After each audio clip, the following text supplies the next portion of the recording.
अस्सलाम वालेकुम all the students viewers, आपको वेलकम करते हैं सुप्रीम कोचिंग चैनल पे। आज हमारा मैट्रिक केमिस्ट्री का चैप्टर नंबर 4 है। इससे पहले हमने 3 चैप्टर्स कंप्लीट किए हैं। जो चैप्टर नंबर 3 था वो हमारे पास nitrogen and oxygen and its compounds थे, जिसमें oxygen, oxidations, reduction, oxides of oxygen जितने भी थे वो सारे डिटेल में हमने स्टडी किए। उसके बाद नाइट्रोजन एंड इट्स कंपाउंड्स जो थे, नाइट्रोजन हमने अमोनिया, नाइट्रिक एसिड, इनकी preparation, physical properties, chemical properties and uses के साथ हमने ये कंप्लीट किए थे। इससे पहले जो हमारा लेक्चर था वो था नाइट्रिक एसिड के केमिकल प्रॉपर्टीज़, यूजेस एंड इक्वारेजिया। जो इक्वारेजिया मैट्रिक केमिस्ट्री में भी है और इंटर केमिस्ट्री में भी सेम मेथड में है। अब हम स्टडी करेंगे सल्फ़र एंड इट्स कंपाउंड्स। तो इससे पहले केमिस्ट कंटिन्यू करें तो आपको थोड़ा इस चैप्टर्स के जो टॉपिक्स हैं वो मैं आपको दिखाते चलूँ कि वो कौन कौन से टॉपिक्स हैं और मैं कौन कौन से टॉपिक्स स्टडी करने चाहिए। इस चैप्टर में जो मैं स्टडी करने होंगे वो टॉपिक्स आपके सामने हैं। इसमें हमारे पास फर्स्ट जो टॉपिक है वो क्या है, सल्फ़र। मीन्स क्या पढ़ना है हमें, इंट्रोडक्शन ऑफ दी सल्फ़र है।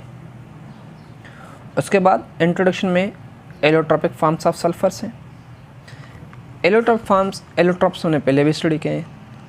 कहाँ पर, कार्बन्स फैमिली में, जिसमें हमारे पास कार्बन्स के एलोट्रॉप्स थे, 3 एलोट्रॉप्स, जिसमें हमारे पास ग्रेफाइट था, डायमंड था एंड बकीबाल था। तो मीन्स ये 3 एलोट्रॉप्स हमने पहले कहाँ पर स्टडी किए, कार्बन्स के पोर्शन में, कार्बन एंड सिलिकॉन वाले चैप्टर में, चैप्टर नंबर 2 में। इसमें एलोट्रॉप्स फॉर्म्स ऑफ सल्फ़र जो है कौन कौन से हैं, 2 हैं। एक क्रिस्टलाइन सल्फ़र होते हैं, दूसरा प्लास्टिक सल्फ़र्स होते हैं। क्रिस्टलाइन सल्फ़र 2 हैं, एक रोम्बिक सल्फ़र, दूसरा क्या है मोनोक्लिनल सल्फ़र, और प्लास्टिक सल्फ़र सेपरेटेड है। इसके बाद इन सल्फ़र्स के जो एलोट्रॉप्स हैं इनकी प्रिपरेशंस एंड इसके प्रॉपर्टीज़ भी हम स्टडी करेंगे। और जो सेकंड टॉपिक होगा, occurrence and extraction of sulphurs by Frasch process. Frasch process के अंदर हमें क्या करना है, उनकी एग्जिस्टेंस मीन्स एक्सट्रैक्शंस, अकरेंस कहाँ पे है, एग्जिस्टेंस उसकी कहाँ पे है, और इसके एक्सट्रैक्शन जो है किस मेथड्स में करेंगे, वो इस मेथड में, इस प्रोसेस में हम इसको एक्सट्रैक्ट करेंगे। उसके बाद मैन्युफैक्चरिंग ऑफ सल्फ्यूरिक एसिड। अब यहाँ तक तो सिंपली हमने क्या स्टडी करना होगा, सल्फ़र। उसके बाद यहाँ पे जो सल्फ़र के जो कंपाउंड्स है, जिसमें हमारे पास सल्फ्यूरिक एसिड है H2SO4, जिसको हम किंग ऑफ कंपाउंड्स बोलते हैं, यही हम स्टडी करेंगे। जिसमें manufacturing of sulphuric acid by contact process और physical properties, chemical properties of sulphuric acids, उसके बाद इसके uses of sulphuric acid. Means इस चैप्टर्स के अंदर हमारे पास जो टॉपिक्स हों वो ये टॉपिक्स होंगे। ये चैप्टर बहुत अहम है। क्यों? क्योंकि ये जो same topic sulphur and allotropic forms, rhombic, monoclinic, plastic sulphurs, आपके inter class chemistry XII, I think sulphur के जो एलोट्रॉप्स हैं इंटर केमिस्ट्री के पेज नंबर 65 से लेकर 67 या 68 तक होंगे। उसके बाद प्रिपरेशन या एक्सट्रैक्शन की मेथड वहाँ पे नहीं है, और occurrence and extraction of sulphur by Frasch process ये भी इंटर केमिस्ट्री में नहीं है। Manufacturing of sulphuric acid by contact process exactly वहाँ पे भी एग्जिस्ट करता है, और physical and chemical properties same to same वहाँ पर भी हैं। मीन्स अगर ये आप लोग को अच्छे से समझ में आ गया तो आप मैट्रिक का इंटर के केमिस्ट्री का बुक उठा के ही आप उनको समझ सकते हैं कि ये किस मेथड में लिखा हुआ है। तो फर्दर हम कंटिन्यू करेंगे, जिसमें हमारे पास टॉपिक्स जो होगा इंट्रोडक्शन ऑफ सल्फ़र। तो हम इंट्रोडक्शन ऑफ सल्फ़र करेंगे, जिसमें सल्फ़र्स कहाँ पे पाया जाता है, और सल्फ़र्स का एटॉमिक मास क्या है, और एटॉमिक नंबर क्या है, किस ग्रुप से बिलोंग करता है, उसकी किस पीरियड में बिलोंग करता है, ये मीन्स इसके पीरियडिक टेबल्स के अंदर कौन सा पोजीशन है, ये इंट्रोडक्शन करेंगे। उसके बाद इसके एलोट्रॉप्स फॉर्म्स जो हैं, रोम्बिक सल्फ़र, मोनोक्लिनल सल्फ़र और प्लास्टिक सल्फ़र्स, ये तीनों को स्टडी करेंगे। Introduction of sulphur. Sulphur groups कौन से में बिलोंग करता है, जिसको हम ऑक्सीजन फैमिली बोलते हैं। क्या बोलते हैं इसको? Oxygen family. मीन्स हमारे पास जो ग्रुप नंबर 6A है, 6A का ये सेकंड मेंबर है। इसका कौन सा मेंबर है? Second member. ठीक है। और पीरियड कौन सा है इसका? पीरियड नंबर 3 है। ये थर्ड पीरियड्स में बिलोंग करता है। पीरियड कौन सा है इसका? Third period. अब थोड़ा बहुत मैं आपको यहाँ पे समझाता हूँ। अब यहाँ पे आप देखें कि हमारे पास क्या होता है? ऑक्सीजन, और उसके बाद कौन होता है? सल्फ़र। ठीक है। ऑक्सीजन का एटॉमिक मास जो ऑक्सीजन का होता है वो कितना होता है? 16, और सल्फ़र का जो एटॉमिक मास है वो 13 AMU, और इसका भी यूनिट्स क्या होता है? AMU। ठीक है। अब पीरियड थर्ड पीरियड्स में बिलोंग कर रहा है, तो थर्ड पीरियड में फर्स्ट पीरियड में कौन कौन से जाते हैं? हाइड्रोजन और हीलियम्स आ रहे हैं, और सेकंड पीरियड में लिथियम टू फर्दर कंटिन्यू, और सेकंड पीरियड और थर्ड पीरियड में हमारे पास कौन सा? सोडियम से कंटिन्यू होकर यहाँ पे आकर ख़त्म होता है फाइनल में। तो मीन्स अगर बात करें कि हाइड्रोजन्स के बाद से फर्स्ट पीरियड में हाइड्रोजन और हीलियम होते हैं, और लिथियम्स के बाद beryllium, boron, carbon, nitrogen, oxygen, fluorine और नियॉन्स तक, मीन्स यहाँ से लेकर नियॉन तक कंप्लीट होता है। और सोडियम्स के बाद सोडियम, मैग्नीशियम, एल्यूमिनियम, इस मेथड्स में ये कंटिन्यू होते जाता है। ठीक है। और ये आर्गन्स तक ये जाके कंप्लीट होता है।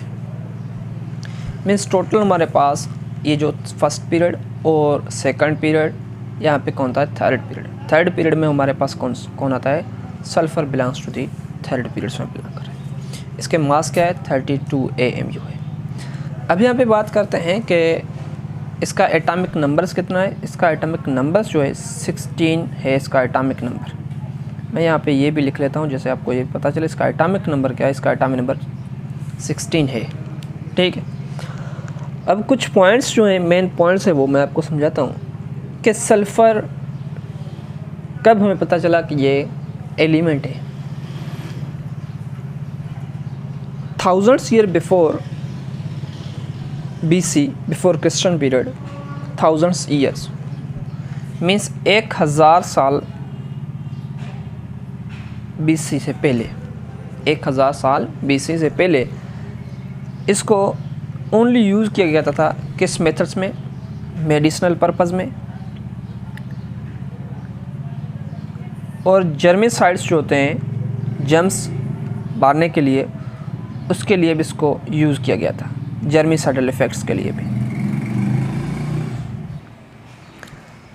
जर्मिसाइडल इफ़ेक्ट्स में यूज़ किया गया था। और 1787 में एक साइंटिस्ट जिसका नाम था लेवाइजर, इसने इसका इंट्रोडक्शन किया था और रिकॉग्नाइज किया था as a element, recognised as element. इससे पहले जस्ट इसको यूज़ किया जाता मेडिसिनल और जर्मिसाइडल इफ़ेक्ट्स के लिए। अगर इसको किसी को पता नहीं था कि ये क्या है, एलिमेंट्स है कि नहीं है, 1787 में लेवाइजर ने क्या किया? इसको रिकॉग्नाइज किया था एज एन एलिमेंट्स। तो ये था इसका इंट्रोडक्शन।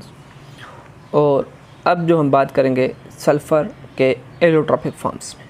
सल्फ़र के एलोट्रॉप्स फॉर्म्स कौन कौन से होते हैं? Allotropic forms of sulphur. Allotropes किसे बोलते हैं और एलोट्रॉपी क्या है, एलोट्रॉप्स क्या हैं, एलोट्रॉपिक मॉडिफिकेशंस क्या है, ये सारे डेफिनेशन आपको पहले भी हमने कार्बन्स के जो एलोट्रॉप्स है वहाँ पे समझाए थे। अब बात करते हैं एलोट्रॉपी की डेफिनेशन की।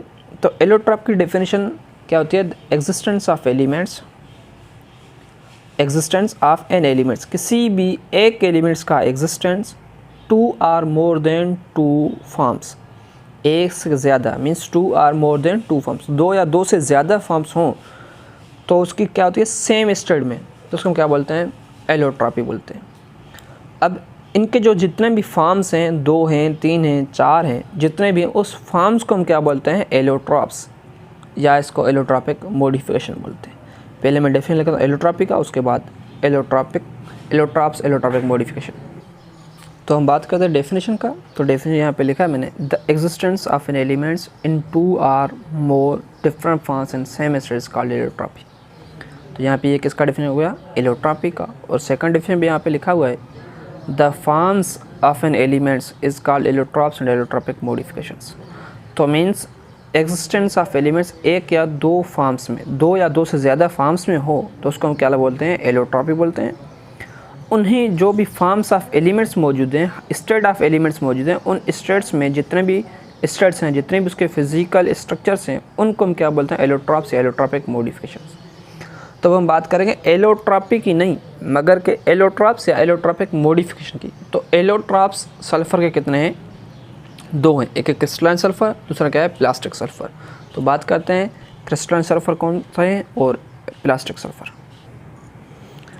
टाइप्स ऑफ एलोट्रॉप्स, मैंने बोला 2 हैं। एक कौन सा है? क्रिस्टलाइन, और शायद मैट्रिक के बुक में डायरेक्टली 3 एलोट्रॉप्स लिखा हुआ है, मगर एक क्रिस्टलाइन एलोट्रॉप्स होते हैं और सेकंड वन एमॉर्फस और प्लास्टिक एलोट्रॉप्स। क्योंकि ये है ही एक, तो इसलिए हम इसको एमॉर्फस के बजाय प्लास्टिक सल्फर एलोट्रॉप्स बोलते हैं। क्रिस्टलाइन एलोट्रॉप्स कितने हैं? क्रिस्टलाइन एलोट्रॉप्स हमारे पास 2 होते हैं सल्फर्स के। कौन कौन से होते हैं? Rhombic sulphur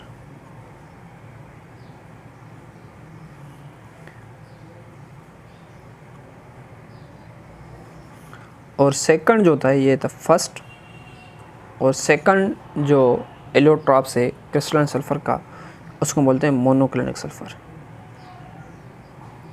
monoclinic sulphur. Rhombic sulphur को फर्दर ऑक्टाहेड्रल भी बोलते हैं। क्या बोलते हैं इसको? ऑक्टाहेड्रल। और मोनोक्लिनिक सल्फर्स को प्रिज्मेटिक बोलते हैं। क्या बोलते हैं इसको? प्रिज्मेटिक सल्फर्स भी बोलते हैं। ठीक है। रोम्बिक सल्फर्स को फर्दर एक और नाम से पुकारा जाता है, जिसको हम बोलते हैं अल्फा सल्फर। ये इनके नाम्स हैं, जैसे किसी भी एक बंदे का एक से ज़्यादा नाम्स होते हैं। प्रिज्मेटिक सल्फर, मोनोक्लिनिक सल्फर को क्या बोलते हैं? Prismatic sulphur. और प्रिज्मेटिक या मोनोक्लिनिक सल्फर फर्दर बोलते हैं बीटा सल्फर। क्या बोलते हैं इसको? Beta sulphur. प्लास्टिक सल्फर्स जो है इसको बोलते हैं गामा सल्फर। क्या बोलते हैं इसको? Gamma sulphur. तो ये थे types of allotropes, crystalline allotropes and plastic allotropes, forms of sulphurs थे। आज का जो लेक्चर है हम यहीं पे रोकते हैं, और इसका जो नेक्स्ट टॉपिक्स होगा हमारा क्रिस्टलाइन एलोट्रॉप्स, उसके बाद प्लास्टिक एलोट्रॉप्स, ये भी इंशाल्लाह हम कंप्लीट करेंगे। तो आज के लिए यहीं तक। Thank you. अल्लाह हाफ़िज़।